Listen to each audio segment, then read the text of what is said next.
Boa noite, meus amigos. Estamos aqui de volta. Como sempre, começamos invocando a Santíssima Virgem Maria, o Santo Padre Pio de Pietrelcina, para que roguem a Deus que nenhuma injustiça se cometa neste programa. Queria lembrar aqui a vocês o curso de Filosofia da Ciência, Introdução à Filosofia da Ciência, que eu vou dar aqui em Colonial Heights, estado da Virgínia, de 3 a 8 de maio. Inscrições pelo telefone 041 9974 4443 com o senhor Eduí. Estão também abertas as inscrições para o curso de inglês para estudantes de filosofia no site www.seminariodefilosofia.org. Este curso é calculado especialmente para facilitar a leitura de textos filosóficos em inglês. Naturalmente, escolhemos textos que são escritos não naquele inglês internacional, inglês de congresso, mas no inglês mais local ou britânico-americano, que oferece certas dificuldades. Então chamamos para isso a professora Margarita Noyes, que tem uma ampla experiência em ensino de inglês para estrangeiros e que também se notabilizou por haver educado seus próprios filhos na base do homeschooling. Agora estão todos na universidade. Vamos ver aqui. Essa semana tem tantas notícias, tem aqui 80 páginas de notícias. É uma antologia da estupidez humana. Cada notícia é pior que a outra. Reflete o estado geral de demência do mundo. Então, aí no Brasil, esse negócio do decreto dos direitos humanos, que o Lula passou sorrateiramente durante as festas de Natal e Ano Novo, o que já mostra todo o espírito da coisa. Olha, a única coisa que me surpreende nesse episódio é que as pessoas fiquem surpresas e escandalizadas com isso. Porque, para quem tivesse estudado os documentos internos do PT e, sobretudo, as atas do Foro de São Paulo, tudo isso era previsível. Né? As atas do Foro de São Paulo já estão indo aí para o 19º ano. Né? E os documentos internos do PT circulam aí há quase 3 décadas. Quem quer que tenha lido este material compreende que isso estava no programa, para ser realizado, naturalmente, com a lentidão característica da nova estratégia do movimento comunista mundial. Que assim, quando não consegue fazer as coisas todas de uma vez, vai fazendo de pouquinho, disfarçadamente, né? Esperando que o adversário se canse e desista ou esqueça do problema. Porque a grande ilusão desse pessoal da direita é achar que quando eles venceram uma batalha, acabou a guerra. Sempre assim. Quer dizer, não existe resistência sistemática e contínua ao avanço do comunismo na América Latina. Não, existe apenas, vamos dizer, reações esporádicas e de curta duração, mas são mais assim caprichos e esperneios do que uma reação. Por exemplo, essa coisa dos militares, né, que ameaçaram pedir demissão junto com o Nelson Jobim. E, bom, o fato de as Forças Armadas precisarem se esconder atrás de um Nelson Jobim já é um estado calamitoso, porque foi ele que tomou a iniciativa de ameaçar a demissão, e daí os comandantes militares foram atrás. O que mostra, então, que estão, por assim dizer, a reboque de um Nelson Jobim. A situação em si, o próprio modo de reagir, já mostra o estado de subserviência, o estado de fraqueza, de debilidade das Forças Armadas. Né? Agora, quando vem este decreto aí dos direitos humanos, as pessoas então ficam chocadas, como se fosse uma novidade, porque todos eles acreditam no começo do mandato Lula, já na eleição de 2002, né, a tônica da conversa era que o Lula mudou, o Lula aderiu ao capitalismo, o Lula evoluiu, etc, etc. Eu lembro quanta gente não brigou comigo por causa disso. Eu disse, olha, vocês estão muito enganados, vocês não sabem como funciona esse movimento comunista. Esses vai e vem, essas concessões táticas, são a coisa mais fácil do mundo, eles estão acostumadíssimos a fazer isso. Né? Já está no livro do Lenin, está um passo para trás, para 2 para frente.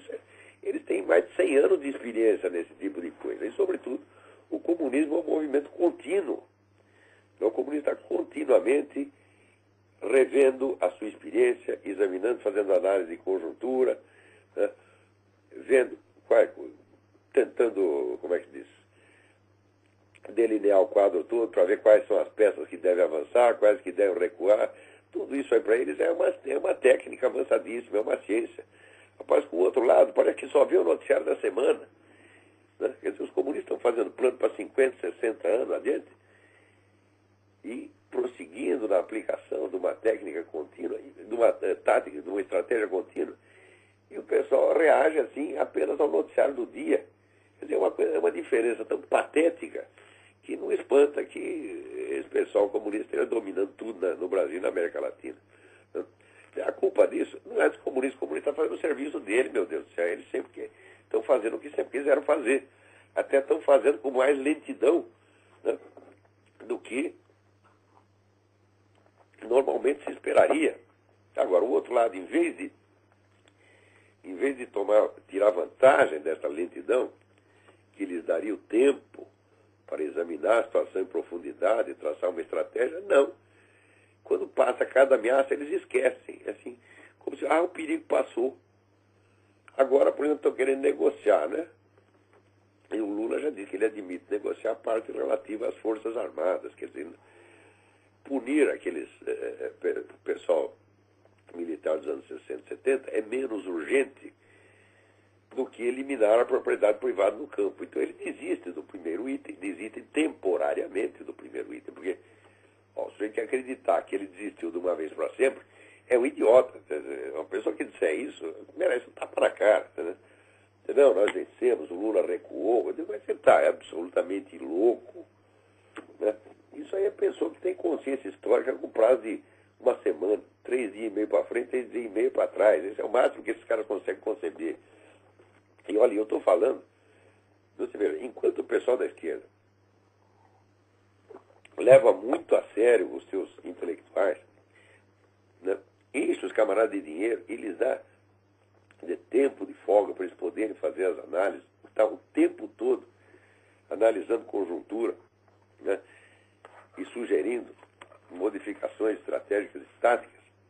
O pessoal da direita, sobretudo o nosso empresariado, só quer intelectuais, assim como depois propagandistas. Eles querem contratar gente que escreva bonitinho para fazer propaganda das ideias liberais. E olha, ao longo de todo o tempo que eu participei, por exemplo, do Fórum da Liberdade, que era a melhor iniciativa da direita no Brasil, perdão, aqui os camaradas obrigam você a tomar a vacina da gripe para garantir que você vai ter gripe, entendeu? É para não falhar. Né? Então,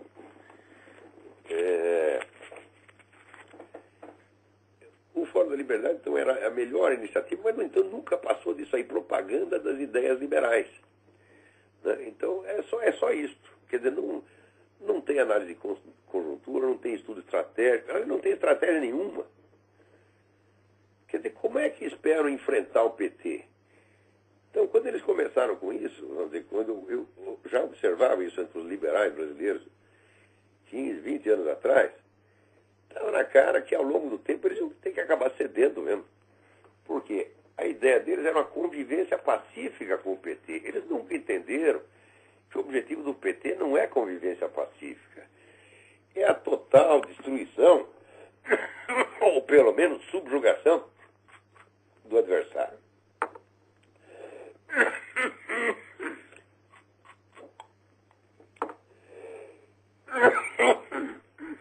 O PT sempre teve por objetivo uma mudança estrutural do Estado brasileiro que excluísse da política toda a oposição possível ao projeto comunista da América Latina.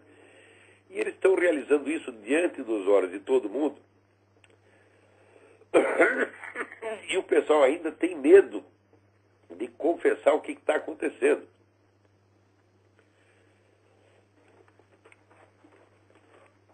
Então, quer dizer, com tanta covardia intelectual, aonde que esperam chegar? Como é que podem concorrer com o adversário que já está dominando todo um continente?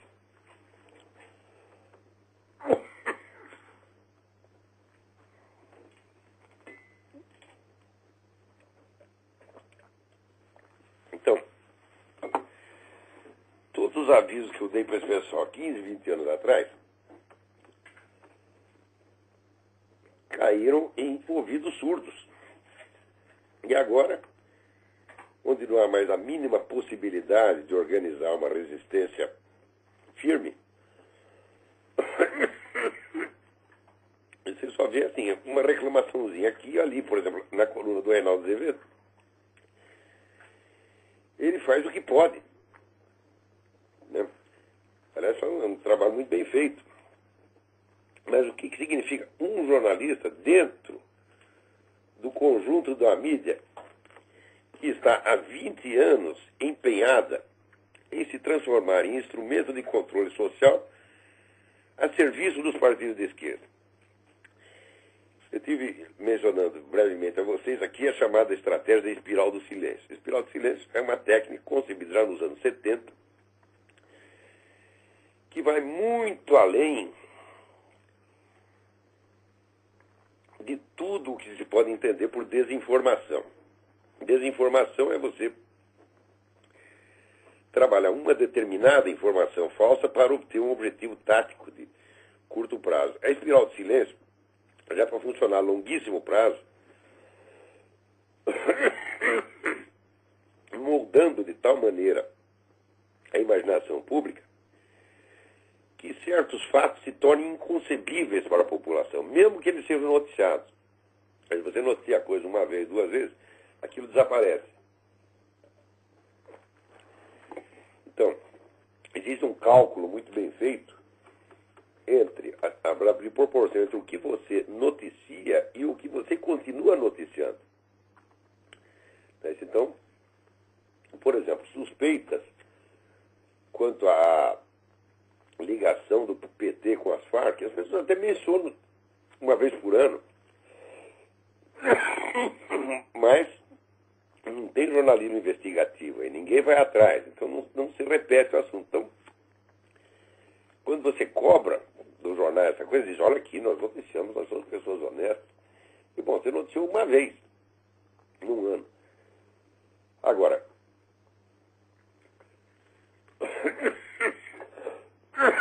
o tom geral de todas as investigações de corrupção foi sempre poupar o Lula. Então, por isso que o Lula está com 80 nisso aqui de confiabilidade. Na verdade, isso não é uma confiabilidade, isso é apenas uma falta de alternativa.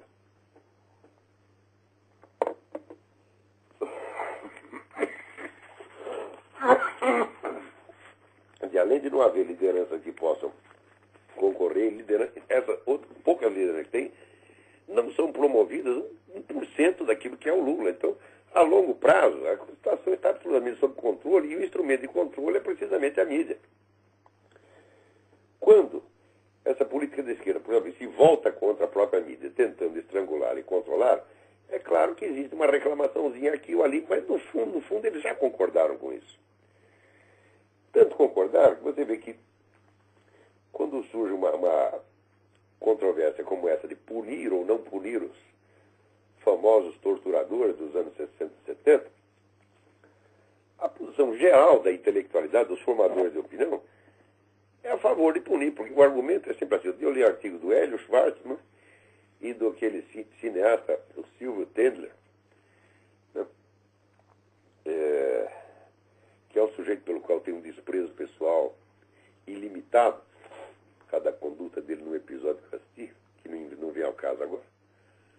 O argumento dos dois é o seguinte: não, por um lado, o pessoal da esquerda estava reagindo contra o regime político, ao passo que o pessoal militar e policial estava agindo como agentes, na posição de agentes do Estado, então tinha uma certa responsabilidade sobre a segurança dos seus prisioneiros, eles não podiam cometer ilegalidade. Então, esse argumento é baseado na ideia, na concepção da guerra assimétrica.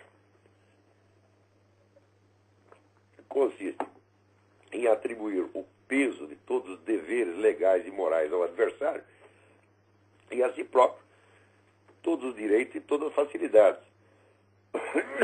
Quando você vai examinar com direito, você vê que esse pessoal terrorista tinha tribunais, eles julgavam as pessoas e condenavam à morte, inclusive seus próprios militantes. O Reinaldo Azevedo acabou de dar uma lista de 10 aqui, camaradas que eram militantes de esquerda, que foram condenados à morte pelos tribunais revolucionários. Ora, se o sujeito constitui um tribunal revolucionário, julga e condena as pessoas à morte, ele também está agindo como agente do Estado. Então a responsabilidade dele é exatamente a mesma. Também, sem contar o fato de que alguns desses eram não apenas formalmente, vamos dizer, não apenas estruturalmente, mas oficialmente agentes do Estado estrangeiro, que é Cuba. O Zé Dirceu era um membro do Serviço Secreto Militar cubano. Então era um agente do Estado cubano. E esses outros que estavam no Brasil eram agentes do Estado que eles mesmos estavam constituindo e que instituía tribunais, julgava e condenava pessoas. Então, qual é a diferença entre uns e outros? Não tem nenhuma. E agora, a ideia da guerra assimétrica, ela está entrou tão profundamente na alma das pessoas que se tornou um modo natural de pensar. Eles acham que isso é justo. Por exemplo, o Silvio Tender fica chorando lá que, quando ele foi para o Chile, né? A mãe dele foi presa e interrogada, não sei onde, portanto foi humilhada, e ele justificando, usando isso para justificar que tem que punir os torturadores. Aqui, minha gente, eu fui preso e interrogado, fiquei preso 6 horas na Academia de Polícia Militar do Estado de São Paulo. Daí depois veio um tenente japonês me interrogar, interrogou e mandou para casa. Isso foi tudo. Então eu também sou vítima da ditadura. Né? Claro que na hora eu fiquei com medo e me senti humilhado. Eu queria ir embora para casa, não podia. Estava lá preso numa sala, não podia sair. E ninguém me dando satisfação do porquê que eu estava lá. Aliás, até eu sabia. Eles é que não sabiam. Então, eu tinha promovido uma agitação lá dentro da academia de polícia. E eles me pegaram com a boca na botija. Até foram muito tolerantes, simplesmente me mandaram para casa, me chamaram de idiota. Mandar para casa. Então, por causa disso, eu poderia hoje estar pedindo indenização, fazendo choradeira. O seu Silvio Tender, no qual ninguém tocou num fio de cabelo dele, apenas fugiu e deixou a mãe aí para defender, se escondeu atrás da mãe, a mãe foi presa no lugar dele, e ele ainda está reclamando. Oh, meu Deus do céu. Tem alguém na linha aí. Alô? Olá, vô. Boa tarde, boa noite. Boa noite.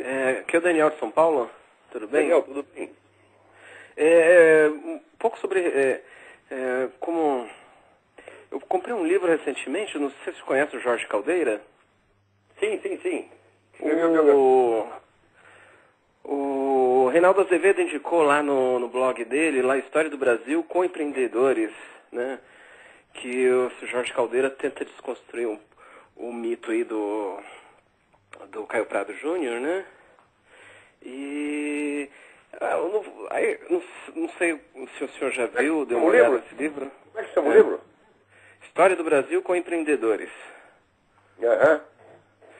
E no fundo a argumentação dele é que não tem nada de marxismo, Caio Prado, e que na verdade os principais conceitos dele, né, o latifúndio, o sentido da colonização, na verdade são categorias que ele traz do Oliveira Viana, né, de uma tradição do corporativismo, né? E aí ele tem uma série de passagens onde ele fica fazendo associação do corporativismo e Aristóteles, a teoria de Estado de Aristóteles, né? E eu queria que o senhor pudesse comentar um pouquinho sobre isso, né? O Prado Júnior dizendo que ele não é marxista, isso aí um comunista pode fazer. Olha, por isso que o liberalismo no Brasil não vai para frente, tá entendendo? Eu conheço o Jorge Caldeira, até um sujeito inteligente, mas esse pessoal é fraco. O Caio Prado Júnior, por menos que conhecesse marxismo conhecia mais do que o Jorge Caldeira. Tá certo? E ele teve ele usar um ou outro conceito de fora do marxismo, mas você vai acusar ele do pecado de não ser suficientemente marxista? Isso é crítica que um liberal faça, porra. O que é isto? É sempre essa ilusão que o liberal tem de que ele vai dividir o adversário. Ele faz 40 anos que estão tentando isso, né? Quer dizer, tentando se fazer de mais esquerdista do que o comunista, para ver se divide os comunistas. Que estupidez! Eu não quero nem saber desse livro, eu não quero mais ouvir essa conversa. Eu já estou com 62 anos, meu saco já estourou, já costurei várias vezes, está entendendo? Né? Já fiz uma prótese aqui, coloquei um saco de borracha para poder estender, tá, né? E não aguento mais. Eu não aguento mais liberal brasileiro. É pessoal fraco, molenga, fraco intelectualmente, fraco moralmente, tá certo? É gente que não merece 2 minutos de atenção. E são culpados do Brasil ter chegado nesse ponto. São culpados porque eu os avisei de tudo, com 20 anos de antecedência.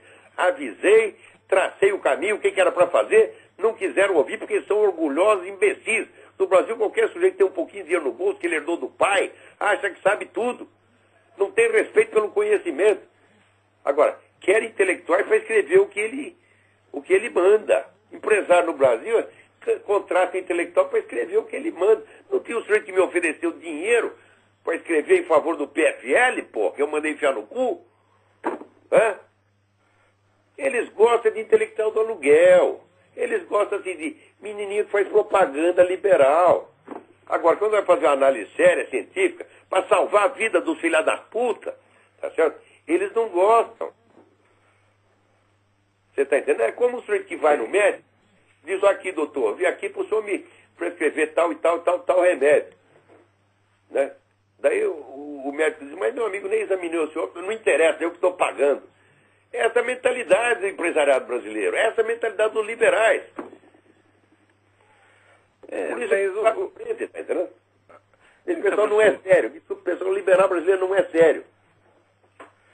Mas o que me incomodou no livro foi essa associação que ele faz de Aristóteles com o corporativismo, essa tradição. Agora que alguém lá em cima deu uma Aristóteles, pô, sabe aquele negócio? Nessutor ultra crepidam, não vá o sapateiro além da chinela.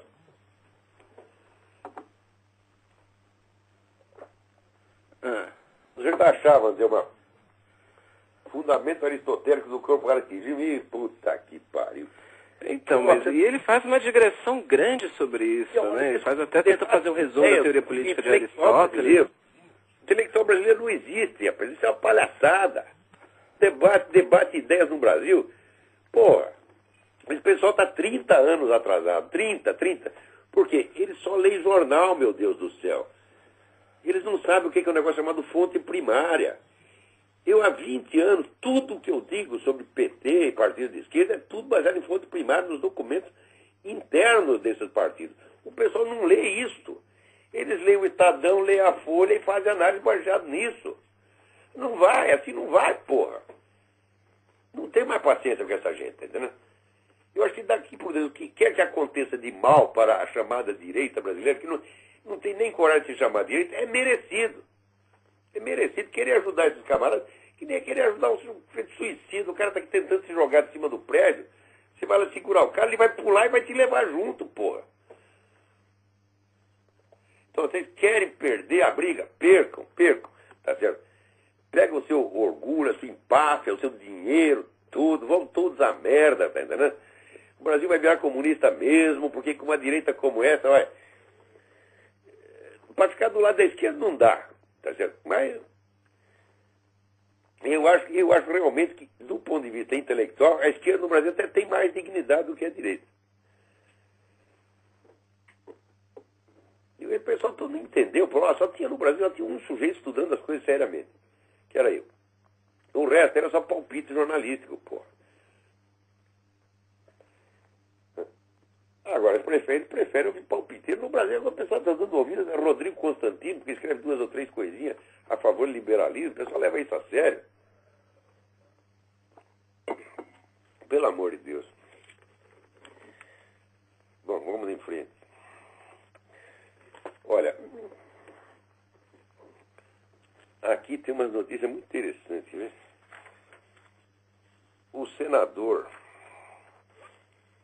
né, da North Carolina, R.C. Souls, que é um dos líderes da campanha pelo desarmamento civil, é um desarmamentista radical, entrou 2 ladrões na casa dele, sabe o que ele fez? Passou fogo nos 2.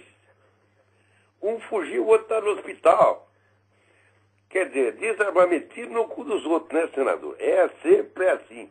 É sempre assim. Você pega todos esses desarmamentistas brasileiros, eles têm não só arma em casa, como tem guarda-costas armado também. Você chega lá, o cara tem um metralhadora Uzi, né? uma pistola Glock, um Taurus 45, tem tudo lá dentro, ele não quer que você tenha, pô. Aqui, ó, era você sou. Né? Então, esse negócio, como dizer, é a manja de batom na cueca, como é que você vai explicar uma porra dessa, né? Peraí, tem mais outro telefonema aí, quem é? Tô aqui Alô? esperando.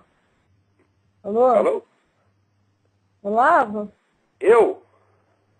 Tá me ouvindo? Perfeitamente. Olha, eu sou Nanda, eu tô falando de Portugal. E eu queria botar assim, uma questão que é cultural. Se você achar relevante comentar, tudo bem. É o seguinte, lançaram um documentário do Wilson Simonal, né? Já tem um certo tempo, não sei, não vi. Vi o trailer e, de acordo com aquilo que aconteceu, do fato dele ser considerado um delator, isso se espalhou durante várias gerações. Inclusive, meu próprio pai disseminava isso. E eu nunca nem me interessei em ouvir a voz do cara. Sei que ele era um cara, assim, pronto, que agitava as massas e tal. E agora com essa coisa da moda, né, dele estar aí em voga, fui escutar realmente uma bela voz e o cara nunca mais se levantou, né, de acordo com essa praga que jogaram. E queria saber um pouco de... Que se ele delatou terrorista, fez ele muito bem. Cumpriu o seu dever. Você está entendendo? Agora, se depois a polícia abusou das suas prerrogativas, certo? E cometeu crimes contra o cara, isso é outro problema. Tá certo? Ele não é responsável pelo que a polícia faz, mas delatar terroristas é obrigação moral de todo cidadão brasileiro. Ele fez o que tinha que fazer. Tá certo? Agora, no Brasil isso é pecado. É pecado, quer dizer, você tem... A ideia lá é o seguinte, os terroristas têm toda a razão, eles são intocáveis, eles são santos, eles não podem ser investigados, não podem ser averiguados, não pode ser nada. Tem que encher os bolsos deles de dinheiro. Do dinheiro suado do trabalhador. O Brasil tem tudo pro bolso deles por causa dos crimes que eles fizeram. Inclusive de matar seus próprios companheiros.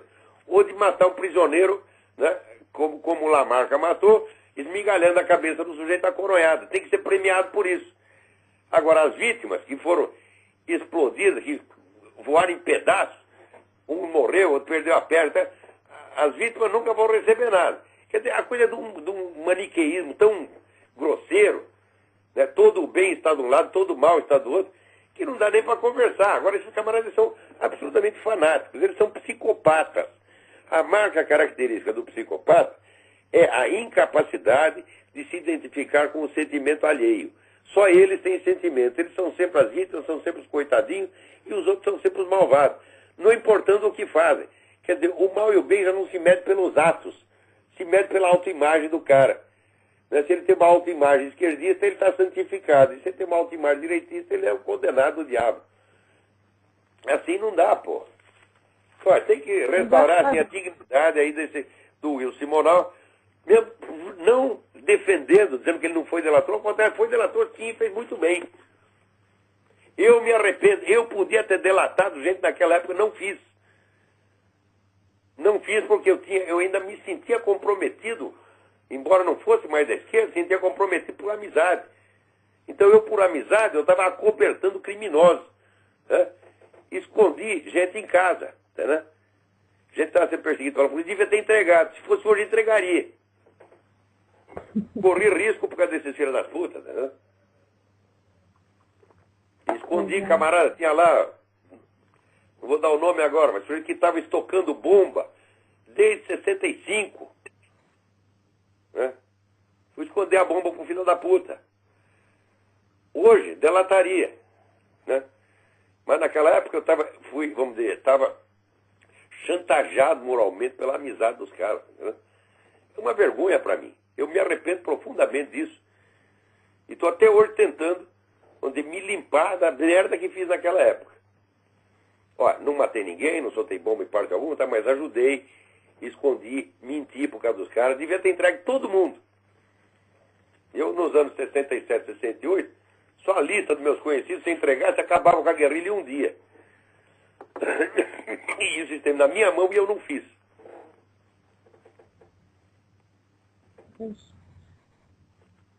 Mas agora... Então, obrigado pela colaboração aí. Muito bem.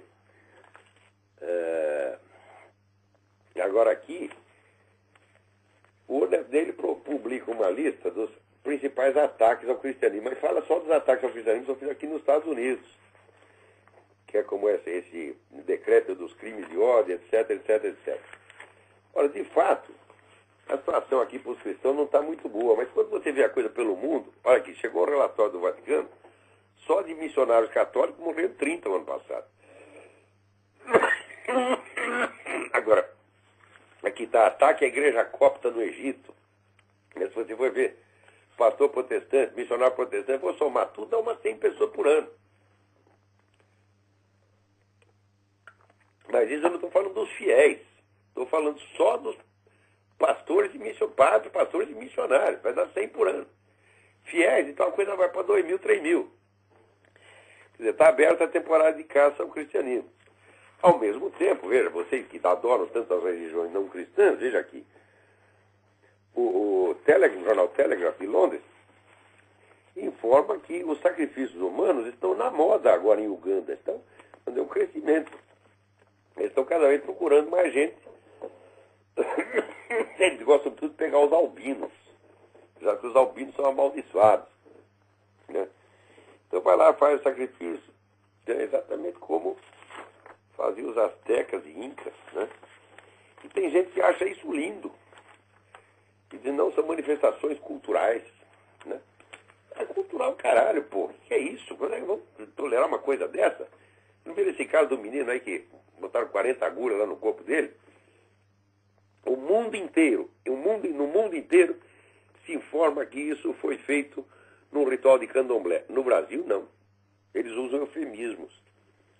Porque você não pode atacar as religiões afro. Eu digo, oh, meu Deus do céu. Olha, essas religiões afro só fizeram mal para africano. Tá certo? Porque assim, o mais forte pega o mais fraco e sacrifica. Tá certo?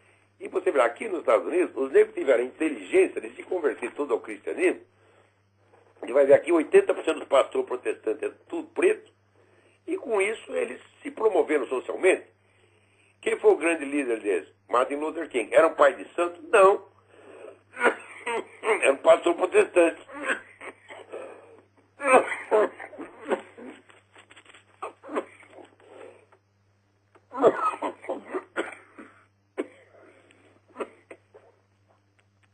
O negócio aqui tá bravo, gente. Um minutinho.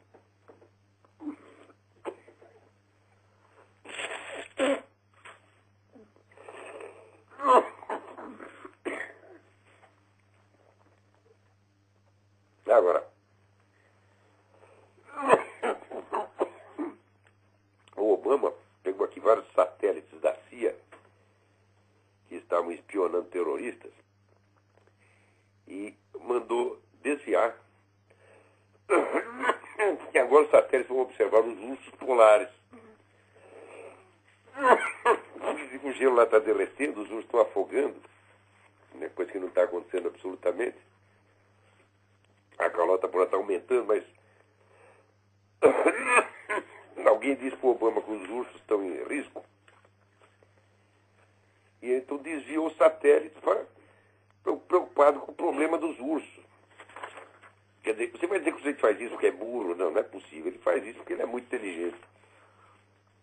Ele se faz de burro. É assim como o Lula também. Peraí, tem mais alguém na linha aí. Alô? Alô? Sim. Olavo. Boa noite. Boa noite. Eu queria saber se você ficou sabendo que o Sendero Luminoso do Peru vai fundar um partido político agora, era uma ex-guerrilha comunista assassina do Peru. Mas esse é o plano a longo prazo. O plano é como você tinha falado, que as Farc um dia poderia vir se tornar um partido. É o que está acontecendo agora no Peru. Mas é o programa do Foro de São Paulo. Todas as organizações criminosas virarão partidos políticos e serão todas aceitas, né? E virarão governantes dos seus respectivos países, serão premiados por todos os crimes que cometeram. E tem gente na dita direita que aceita isso. Você vê, o próprio governo militar nunca fez nada, nunca abriu a boca contra o comunismo, só abria contra a violência. Né? Quer dizer, que o sujeito não cometa violência, ele pode fazer o que quiser. Agora, você veja que o que realmente nos prejudicou não foi a guerrilha. A guerrilha não fez nada para ninguém. A guerrilha era um bando de louco. Agora, a guerrilha serviu de boi de piranha. Quer dizer, enquanto o governo ia atrás da guerrilha, o Partido Comunista se organizava na base da estratégia gramsciana, ocupava todas as universidades, ocupava todos os postos na mídia, mediante, vamos dizer, aquelas técnicas de boicote que eles são tão hábeis em praticar. E esses hoje estão ganhando. Então agora querem fazer a mesma coisa na escala da América Latina inteira e vão fazer. Eu li um livro aqui, chama Os 7 Chefes do Império Soviético, né? Derrotar o comunismo. O comunismo não pode ser derrotado, ele só pode ser destruído ou nada. Ou você destrói o movimento comunista, ou ele vai acabar com você. Derrotá-lo não é possível. Concorrer com ele em eleições não é possível. A mentalidade revolucionária tem que ser extirpada do mundo. Tem que haver, vamos dizer, um esclarecimento tão profundo, tão vasto, que mostra o caráter criminoso dessas pessoas, que as criminalize, que as exclua dos meios sociais decentes, de modo a eliminar a possibilidade dessas ideologias voltarem a aparecer e crescer sob quaisquer disfarces. Sei. Você vê que na Polônia, que sabem o que é comunismo, que viveram o comunismo, acabam de proibir o uso de qualquer símbolo comunista. É o que tem que fazer. Que nem na Romênia, né? Como é? Na Romênia também fizeram isso. Não sei, na Romênia está sabendo. Se fizeram muito bem. E eu queria abordar... O PCdoB, o Partido Maoísta.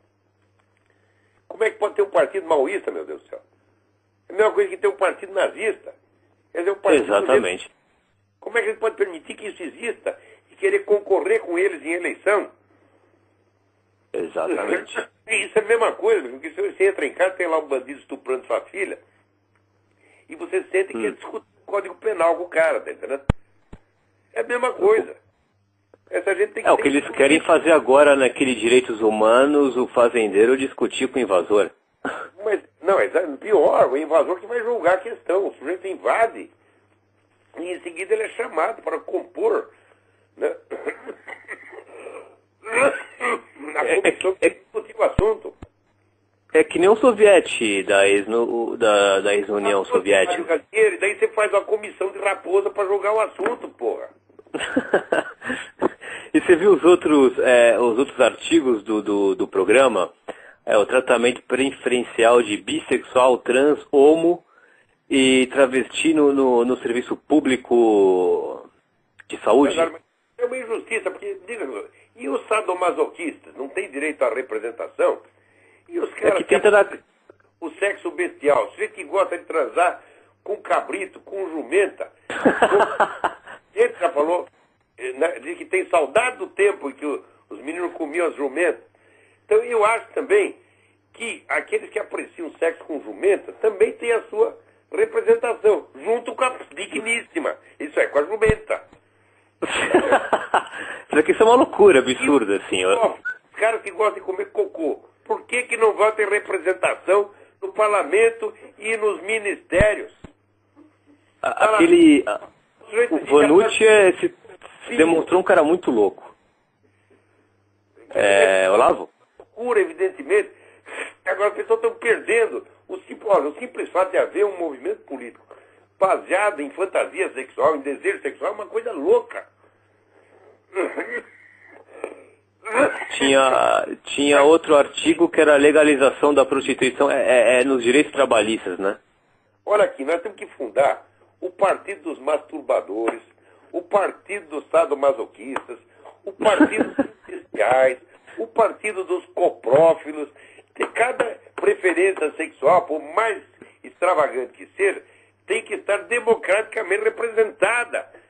Tá certo? E daí, junto, portanto, com os seus companheiros ou companheiras de cama, vai lá o sujeito, né, na recepção presidencial do ministério, vai ele e o porco espinho, com o qual ele se apaixonou e que é a sua digníssima esposa.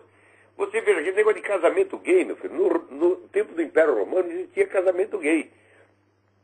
Calígula mandava capar os rapazinhos para transformá-los em suas noivas. Só que o próprio Calígula que fazia isso, que era imperador, ele sabia que era uma paródia. Agora estão pegando essa paródia, sabendo que é paródia, e querendo nos impor como lei. E a gente não percebe que está lidando com um psicopata. Uma coisa é o sujeito ter uma preferência sexual, como todo mundo pode.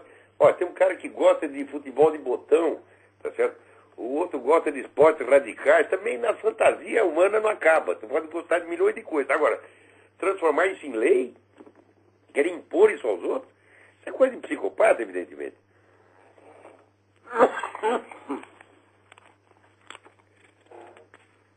E agora, aqui também me chega a notícia de que o Ministério Público de Honduras está montando um processo lá contra os militares que diz que expatriaram os Zelaya. Na verdade, não expatriaram coisíssima nenhuma. Eles têm ordem de prender os Zelaya. Chegar na hora, ficar com dó do cara e deixar ele fugir. Ele fugiu porque quis. Não foi expatriado de maneira alguma. Mas, como a turma da esquerda perdeu no confronto entre os organismos internacionais e o governo de Honduras, e depois perdeu também na eleição, agora eles partiram para o plano B. Qual é o plano B? É a estratégia lenta. No conjunto, eles perderam. Então, agora o que nós vamos fazer? Nós vamos começar a pegar um por um dos nossos inimigos e, no curso de apenas 40 ou 50 anos, acabarão com todos. Que é o que eles fizeram no Brasil. A guerrilha perdeu? Bom, tudo bem. Daí você passa 40 ou 50 anos perseguindo um por um, até destruir todos. Como o outro lado não tem nenhuma organização e nenhuma estratégia contínua, o partido acaba vencendo pela simples continuidade. Aquele que continua batendo sempre acaba ganhando, porra. Mesmo que bata pouquinho, né, você continua batendo um pouquinho. O outro te deu uma porrada e te derrubou no chão. Daí você vai lá e começa a dar um soquinho nele.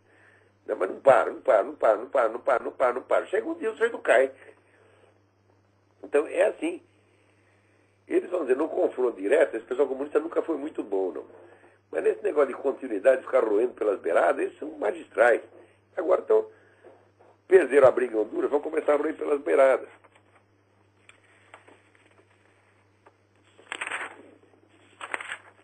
Deixa eu ver o que mais temos aqui.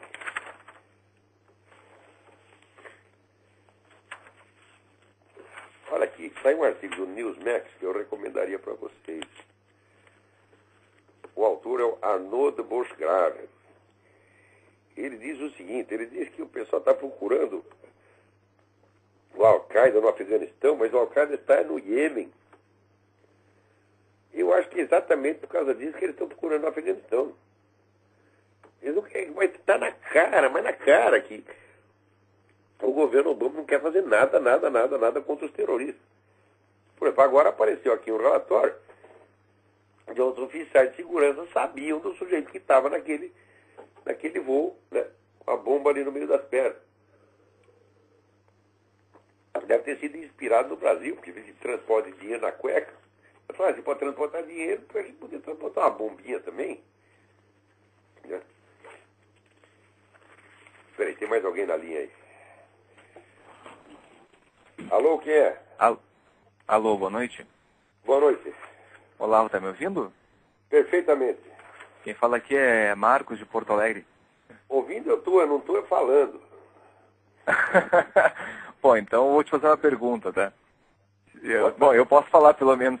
Não, é o seguinte, eu acho que o senhor já sabe o que aconteceu ontem no Haiti, né, do terremoto, né? Sim, sim. Sim, bom, o que chega lá de notícias não é nada bom, na verdade. E sempre vem à tona aquela questão do, por que isso aconteceu, essas coisas, né, essas grandes tragédias que levam tantas pessoas à morte e acabam com tantas famílias, tantas vidas e tudo mais, né? E eu estava relembrando esses tempos sobre essas, que muitas vezes também o senhor já falou, sobre aquelas aparições da Virgem Maria, né?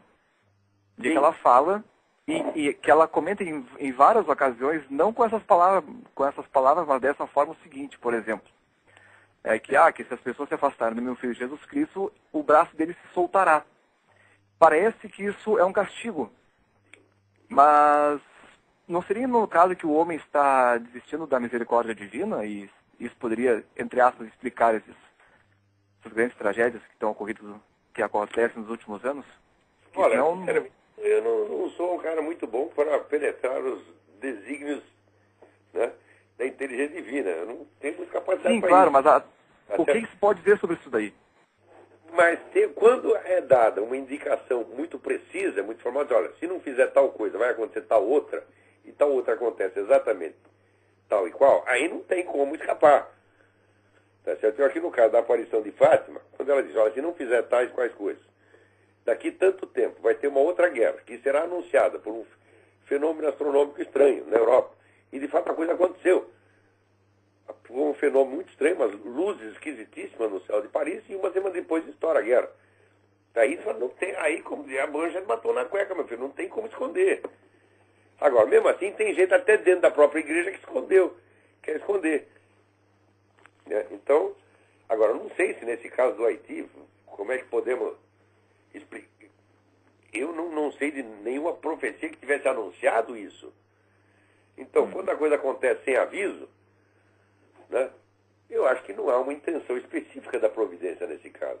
Não, mas que existem várias situações em que existe uma espécie de alerta para o mundo. Eu não estou falando especificamente neste caso, eu peguei isso como exemplo, porque já estão falando até em 100 mil mortos, até mais, que é um absurdo, né? É uma matança geral. Então, assim, parece uma espécie de sinal dos tempos, isso que eu pensei. Então, na questão seguinte, de que o homem salvação de Deus estaria, digamos, se deixando levar pelos eventos sem ter por onde navegar, vamos dizer assim, né? Sem ter o norte de orientação. Só que as pessoas veem isso como um castigo e não como uma... Eu acho que o raciocínio ele não está errado. Você pode associar uma coisa com a outra, né? Porém, como houve uma profecia explícita com relação a este caso, então nós sempre vamos ficar com um ponto de interrogação na cabeça. Né? Mas nos casos em que houve profecia, e eles são muitos, não tem como negar. Tá certo, então. Obrigado. Tá bom, Deus te abençoe. Um abraço. Tchau, tchau. Tem mais alguém na linha, vamos lá. Alô? Alô, é Nilson? Alô, é Nilson? Oi, Nilson. Tudo bem? É do Rio. Eu queria fazer uma pergunta análoga à questão do tabagismo. Eu queria saber se o controle da alimentação para evitar o excesso de gordura corporal também não faz diferença para a saúde humana. Olha, na verdade é o seguinte, você já ouviu falar de um treco chamado Códex Alimentários? Que vai uniformizar a alimentação no mundo inteiro? Não, o senhor pode falar sobre isso? Posso.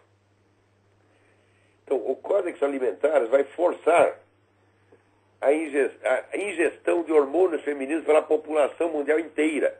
E o pessoal está preocupado se o sujeito fumou, está comendo macarrão demais. Ah, meu Deus do céu. Aqui eu já falei para vocês, a dose de testosterona média da população baixou 50%. Graças ao consumo de soja. Nos anos 60, todo mundo dizia que não, você para de comer bife, coma soja. O pessoal que comeu soja está tudo broxa já. Agora, quando baixa testosterona, não é que você fica... Né? Você não fica viado, mas você fica burro. Você está entendendo? Então, tudo isso está acontecendo graças a esse pessoal que promete nos proteger contra doenças. E a melhor coisa é a seguinte, quando tu fica doente, tu procura um médico da sua confiança. Se ele não te curar, você procura outro, e outro, e outro, e outro, e outro. Né? E eu nunca acredito nessas autoridades mundiais da saúde. Eu estou falando negócio da gripe, isso aqui não é brincadeira. Para entrar aqui nos Estados Unidos, tem que tomar vacina de gripe. Nunca mais parei de ter gripe, porra. É verdade que o clima aqui é muito pior. Mas antes não era assim. Então, e agora, esse negócio dessa vacina da gripe suína, que junto vem o vírus da gripe aviária e está matando gente pra caramba. Então, olha, essas advertências médicas, não coma isso, não faça aquilo, eu quero que eles todos vão lamber sabão, você está entendendo? Eu acho que assim, a medicalização da sociedade mata mais gente do que qualquer doença. Vamos dizer, a classe médica não deve ter autoridade para legislar sobre a sociedade. É verdade. O Lenin já dizia que a medicina era o keystone do comunismo, não é? Mas, exatamente. A medicina é um instrumento de controle social temível. Uhum. Olha, eu fui editor de revista médica durante 8 anos. Eu conheci a classe médica de São Paulo, os caras mais importantes. Olha, de cada 100 que eu conhecia, tinha um bem intencionado. Um. O resto é tudo, ó, não digo que fosse picareta praticamente, mas a mentalidade era de picareta. De vez em quando encontrava o Carlos da Silva Lacarde, encontrava o Domingos Miguel Minervino, São Carlos Armando de Moura Ribeiro. Tinha uns caras que eram notáveis, que eram um homem de ciência totalmente devotado mesmo. Entendeu? Mas a maioria não era assim, não, era picaretagem. Revista, publicação médica, era assim, saía direto do laboratório. Laboratório, só nós queremos vender tal remédio, então você faz. Enche aí, intoxica os médicos de artigos sobre essa doença, recomendando essa substância. Não podia dar o nome comercial, mas dava, né, a substância. Então ia a classe médica inteira atrás daquela substância. Sempre foi assim. Picaretagem. O senhor já ouviu falar de uma substância que estão dando para as crianças chamada Ritalin? Já. É para hiperatividade, segundo dizem. Isso aí faz um mal desgraçado. É. Aqui, se você for ver o dano que os remédios que eles chamam aqui prescription, né, que é o remédio que tem que ter a assinatura do médico, estão matando mais gente do que as drogas, porra. É verdade. Tem que tomar cuidado. Olha, médico é um profissional como qualquer outro. O médico não é o enviado do senhor que você tem que confiar nele. Você tem que consultar 2, 3, 4, 5, 10 médicos. Entendeu? E usar a sua cabeça. Quem tem que decidir o seu tratamento é você, de acordo com os dados que eles lhe derem. Olha, em São Paulo aconteceu uma vez eu fui fazer lá um check-up e deu que eu estava com um problema cardíaco, precisava operar no dia seguinte. Saí correndo para o hospital, né? Daí os caras fizeram os exames, não tem nada. Não tinha nada. É um negócio incrível. Outra vez eu tive o único problema sério de saúde mesmo que eu tive foi pedra na vesícula. A pior dor do mundo. Eu estava num trem e deu um ataque da pedra na vesícula. Os caras queriam me levar para o pronto-socorro para me operar do coração. Eu falei, vocês não vão fazer isso, vocês vão me matar. E eu tive que assinar um papel dispensando os caras da responsabilidade, porque eu tinha certeza que não era infarto aquele negócio. Agora a pessoa, se for lá no pronto-socorro, abre meu coração, ela é pronto. O que é isso, porra? Tem que tomar cuidado com essas coisas. Agora, médico gosta de assustar as pessoas. Não faz tal coisa que você vai morrer. Ah, meu Deus do céu. O que é isso? O senhor não sei se o senhor sabe que o Michael Savage, ele já disse uma vez no programa dele que 99% dos casos de autismo são manipulação, não existem. Eu também acho isso. Tem criança solitária, não se comunica durante um tempo, de repente liga e começa a falar, porra. Eu vi um dos meus filhos, não vou dizer como, até os 4 anos não falava uma palavra, não se relacionava com ninguém. De repente começou a falar que não parou mais, porra. Para compensar, minha primeira filha começou a falar com 7 meses e não parou até hoje também. Né? Então, é isso aí. Olha, agora aqui, antes de acabar, tem que... Você veja, os democratas aqui estão com medo de perder a próxima eleição. Então, o que eles vão fazer? Vão mudar a regra do jogo. e inventaram o registro eleitoral universal. Significa o seguinte, eles pegam todos os órgãos do governo, pegam o Social Security, né, os hospitais, a polícia, todo mundo que tem ficha aí, vocês emitem título de eleitor. Eles vão espalhar título de eleitor para todo mundo, inclusive imigrante ilegal. Ora, aqui o voto não é obrigatório. Tá certo? Então, porque o pessoal tem preguiça de tirar o título de eleitor. Então vota quem quer. Agora, isso aí, se der voto para todos os imigrantes ilegais, todos vão votar no democrata. Então eles estão inventando um jeito, estão copiando a fórmula petista. Tá? Eles querem chegar no poder para nunca mais sair de lá, pô. Não através da concorrência leal, mas precisamente da concorrência desleal. Então é isso, eu acho que o nosso tempo acabou. Né? Vocês desculpem aí as tossidas e as fungadas, mas é o que eu pude fazer para o momento. Então até a semana que vem. Muito obrigado.